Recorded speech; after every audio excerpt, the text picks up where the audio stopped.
أولئك على هدى من ربهم وأولئك هم المفلحون. إن الذين كفروا سواء عليهم أأنذرتهم أم لم تنذرهم لا يؤمنون.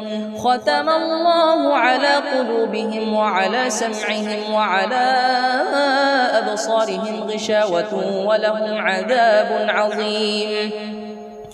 ومن الناس من يقول آمنا بالله وباليوم الآخر وما هم بمؤمنين. يخادعون الله والذين آمنوا وما يخدعون إلا أنفسهم وما يشعرون.